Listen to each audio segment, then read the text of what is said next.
Bonsoir à tous, ravi de vous retrouver pour cette première édition complète de la soirée sur Al-Oula, exceptionnellement retardée en raison de la retransmission en direct d'une séance plénière à la Chambre des conseillers consacrée à un débat sur le projet de loi de finances 2018. Voici à présent les titres de l'actualité.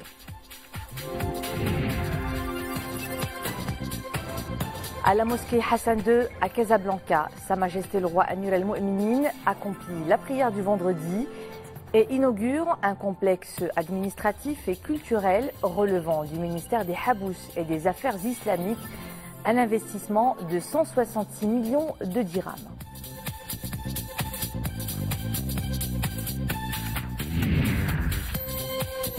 Présentation à Rabat des résultats de l'évaluation de la phase 2 de l'INDH, un rapport réalisé en partenariat avec l'Union européenne qui relève l'efficacité et l'efficience du modèle de gouvernance adopté par cette initiative royale.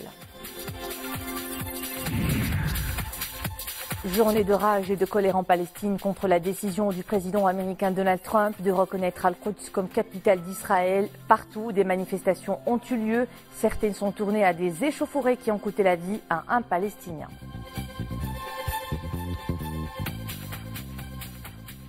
La prière du vendredi accomplie par Sa Majesté le roi Mohammed VI Amir al-Mu'minin à la mosquée Hassan II à Casablanca. Au début de son prêche, l'imam a affirmé que les différentes religions célestes, depuis Sidna Ibrahim jusqu'au dernier messager de Dieu, le prophète Sidna Mohammed, avaient une seule finalité, purifier et immuniser l'homme de tout égoïsme qui l'éloigne du droit chemin. Le prédicateur a noté aussi que la communauté internationale est témoin que la ville d'Al-Quds al-Sharif, qui occupe une place centrale dans la conscience de la Oumma islamique aux côtés des deux lieux saints de l'islam, est victime d'une occupation qui altère son cachet historique et bafoue les droits de ses habitants. Soulignons que Sa Majesté le roi Mohammed VI Amir al-Mu'minin et président du comité Al-Quds s'élève contre cet acte condamnable et appelle la communauté internationale à tous les niveaux à assumer pleinement ses responsabilités devant l'histoire et la légalité internationale.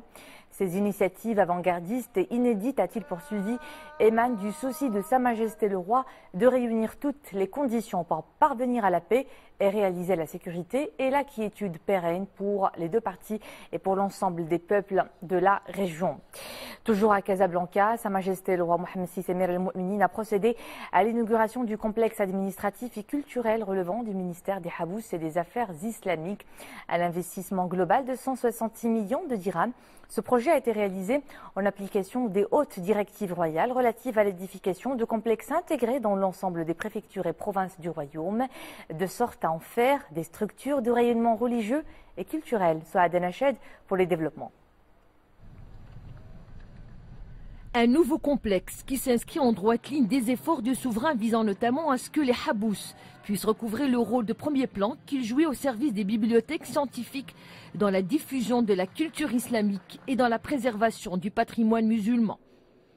L'architecture et la décoration de ce complexe révèlent la dextérité et le génie de l'artisan marocain, ainsi que la diversité et la richesse du patrimoine architectural marocain. Il comprend un pavillon administratif abritant les sièges du conseil local des Ulama de la préfecture des arrondissements de Casablanca, enfin la délégation régionale des affaires islamiques et le Nadarat des Habous. Il comporte également un pôle culturel comprenant un centre de documentation et d'activités culturelles doté de 3 bibliothèques dédiées respectivement aux sciences sociales et littérature, aux études islamiques et histoire et aux enfants, de salles des manuscrits et des lithographies, des revues et périodiques et d'espaces de documentation pour personnes malvoyantes et malentendantes. Le complexe administratif et culturel des Habous dispose également d'un espace pour enfants, de salles d'informatique, d'audiovisuel et de réunion, d'un auditorium d'une capacité de 296 places, d'un salon d'honneur, d'une salle de prière, d'un parking de 2 niveaux, d'une capacité de 100 véhicules et d'espaces verts.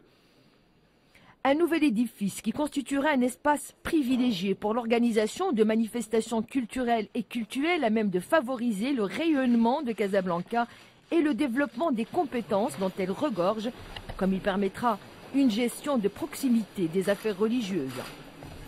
Il est constitué de 3 composantes importantes, d'un centre des ulama et d'un centre culturel et d'un centre administratif. Ces 3 centres se trouvent presque distinctes, tout en étant liées par une architecture linéaire qui retrace l'art traditionnel marocain, typiquement marocain, à travers des espaces exigus et larges et des patios qui sont agrémentés par des qubbas et par des lustres artisanaux.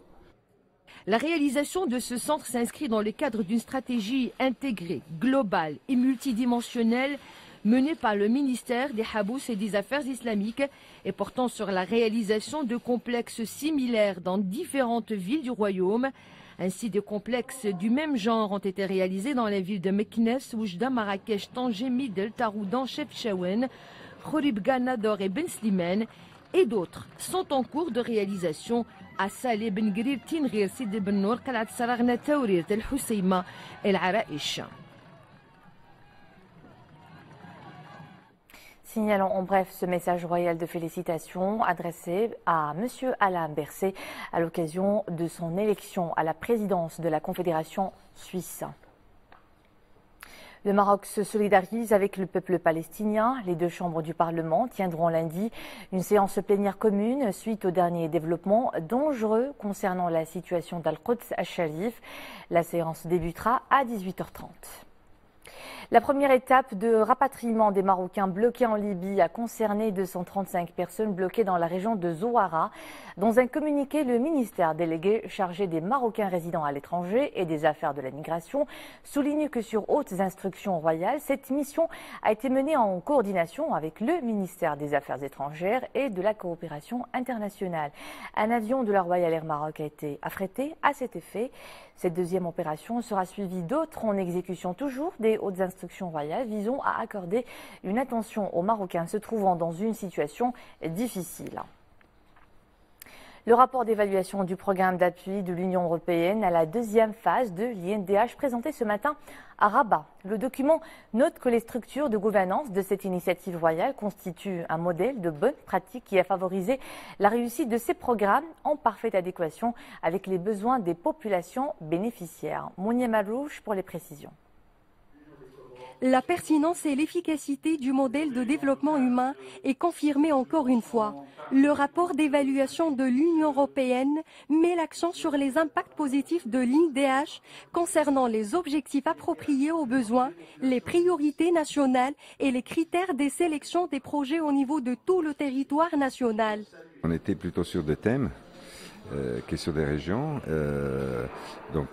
sociales, les infrastructures, les AGR. Donc une évaluation très positive, beaucoup de pertinence, beaucoup d'efficacité dans les actions, quelques pistes d'amélioration pour le futur, notamment sur la formation professionnelle, le développement des capacités, mais des conclusions certainement très très positives.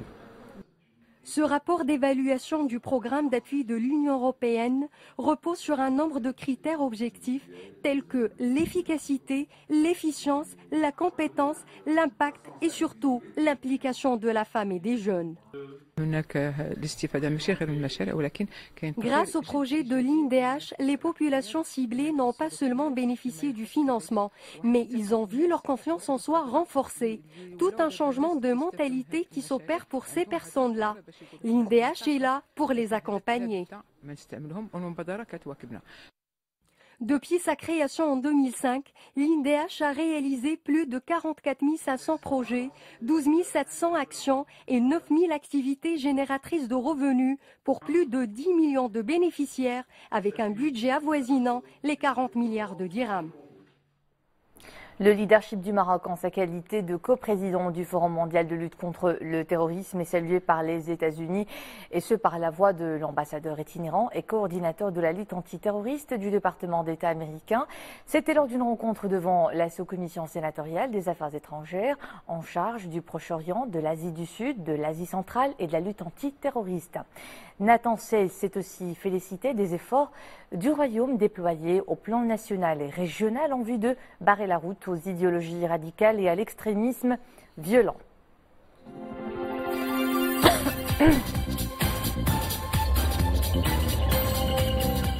Les Palestiniens crient leur rage et leur colère ce vendredi contre la décision de Donald Trump de reconnaître Al-Quds comme capitale d'Israël.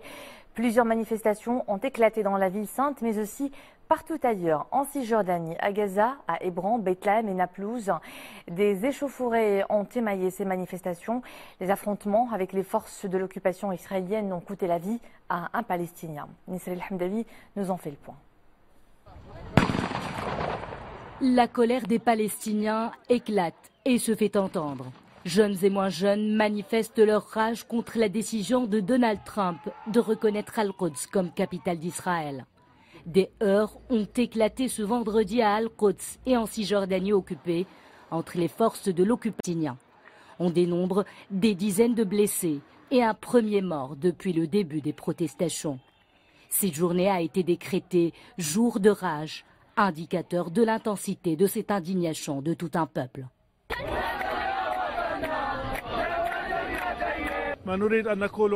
Ni Trump ni quiconque ne pourrait changer l'histoire de cette terre. Al-Quds est palestinienne et elle le restera. Elle demeurera la capitale de Palestine, ad vitam aeternam.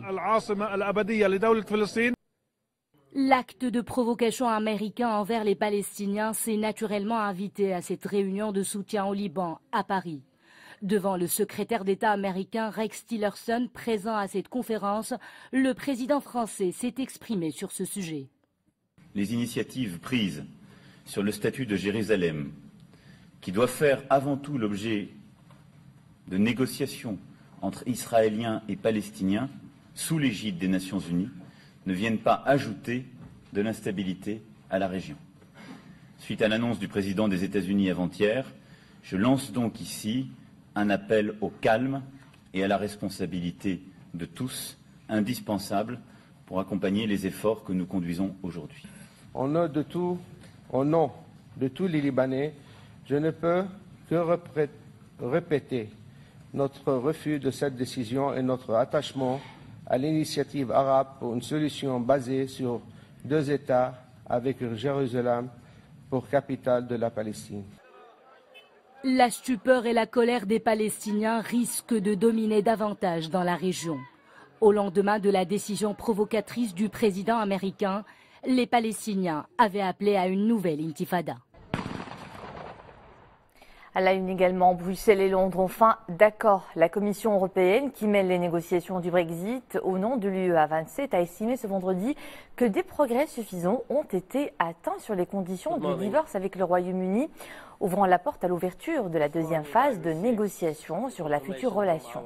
Ce premier accord décline les éléments concernant les 3 dossiers prioritaires, la gestion de la frontière entre l'Irlande et la province britannique d'Irlande du Nord, le règlement financier de la séparation et les droits des citoyens expatriés.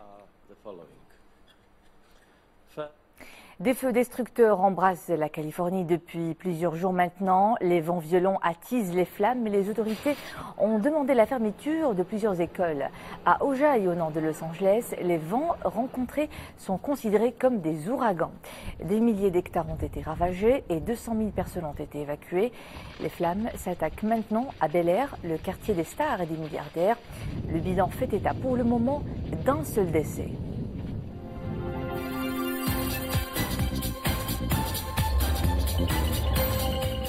Retour aux faits nationaux pour parler d'abord de tout l'intérêt que représente le transport scolaire dans le processus de la scolarité des élèves en milieu rural.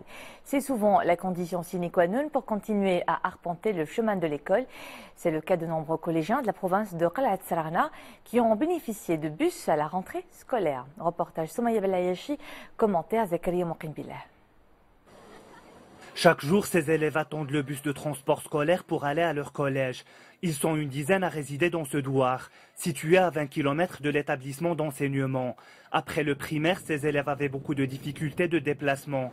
Leurs conditions se sont nettement améliorées grâce à cette initiative.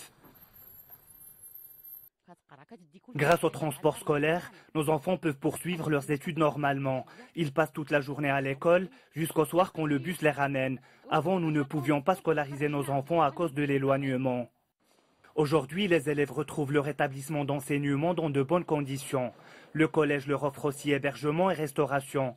Ce dispositif facilite leur scolarisation.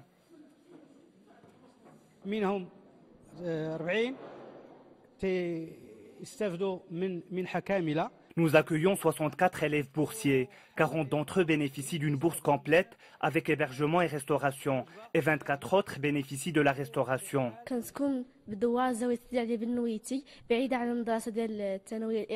J'habite dans un douar éloigné du collège. Je n'aurais pas pu poursuivre mes études sans l'internat. Dans la province de Qal'at Saraghna, 111 bus de transport scolaire sont mis en service au profit de 5600 élèves. Du coup, le taux de décrochage scolaire est passé à 10% dans la province, alors qu'il dépassait les 50%. Future in Africa, un levier pour la coopération numérique Maroc-France-Afrique. C'est le carrefour de l'innovation numérique dans le continent. Il ambitionne de stimuler les échanges entre les écosystèmes numériques marocains, français et africains avec la participation de plusieurs acteurs de l'innovation digitale. L'événement aura lieu début mars prochain au Maroc, à Casablanca. Salah Katir. Future in Africa est un événement inédit visant à stimuler les échanges entre les écosystèmes numériques africains et français.